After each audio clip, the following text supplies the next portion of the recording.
छत्तीसगढ़ में साल 2021-22 में होने वाली धान खरीदी की तैयारियों को लेकर मंगलवार को रायपुर में मंत्रिमंडलीय उप समिति की बैठक हुई, जिसमें कई बिंदुओं पर विस्तृत चर्चा हुई है। राज्य सरकार नवंबर महीने में धान खरीदी की शुरुआत कर सकती है। साथ ही वर्तमान में धान संग्रहण केंद्रों में रखे हुए धान के निष्पादन पर भी चर्चा हुई।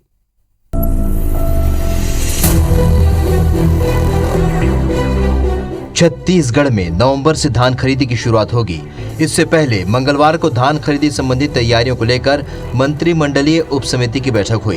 बैठक में वर्तमान में धान खरीदी केंद्रों में रखे धान के निष्पादन को लेकर चर्चा की गई। इसके बाद आगामी वर्ष 2021-22 के लिए धान खरीदी के बारदाने को लेकर भी चर्चा हुई।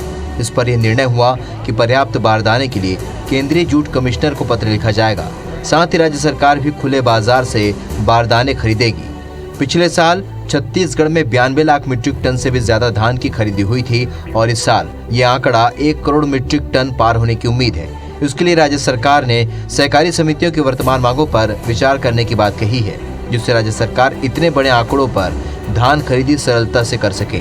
धान खरीदी केंद्र से धान के उठाव को परिवहन किए जाने पर भी चर्चा की गई है। पिछले वर्षों के धान की बचत प्राइमरी सोसाइटी और संग्रहण केंद्रों में जो धान शेष है उसके मिलिंग और उसके निष्पादन के संदर्भ में काफी विस्तृत चर्चा किया गया।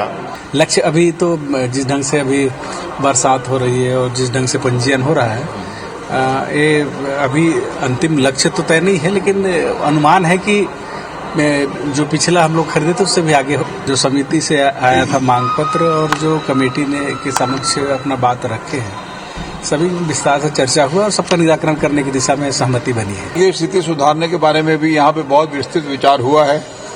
आपने जो कहा कि 72 घंटे में धान का उठाव नहीं हो पाता, ये बिल्कुल सही है और इस कठिनाई को दूर करने पर भी विचार हुआ है और इस अवधि को बढ़ाने का विचार हुआ है। 2021 में धान खरीदी हुआ है, जिसमें परिवहन नहीं होने के कारण सुखद आ रही है और असामयिक वर्षा के चलते कुछ धान सब खराब हुआ है। तो मार्केट के द्वारा जो कमीशन राशि मिलता है इसको ना काटा जावे और प्रासंगिक व्यय सुरक्षा व्यय में जो 9 और 2 11 रुपये मिलता है इसको बढ़ाकर 30 रुपया किया जाए करके हम लोग निवेदन किए हैं। वहीं बीजेपी का कहना है कि ये लोग हर साल बैठक करते हैं, उसके बाद भी कोई रिजल्ट नहीं आता। अव्यवस्था हर साल बढ़ती है। खाली ये चर्चा करते हैं और मुझे लगता है चर्चा में ऐसी स्कीम बनाते हैं कि और ज्यादा भ्रष्टाचार कैसे किया जा सके। पहली बार हो रहा है कि 5000 करोड़ से ज्यादा का धान सड़ गया। उसके लिए कौन दोषी है, उसके लिए कौन जिम्मेदार है? विधानसभा के प्रश्नों में जवाब दिया है कि 19-20 का 91 लाख टन धान, 91,000 टन धान आज भी मिलिंग नहीं हुई है। सरकार ने धान के कटोरा में धान खरीदी की तैयारी शुरू कर दी है। विशेषज्ञों का अनुमान है कि इस साल लगभग 1 करोड़ 38 लाख मीट्रिक टन धान का उत्पादन होगा।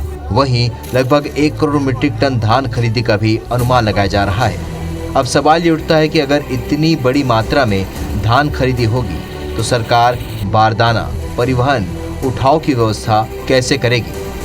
सौरभ सिंह परिहार, IBC 24 रायपुर।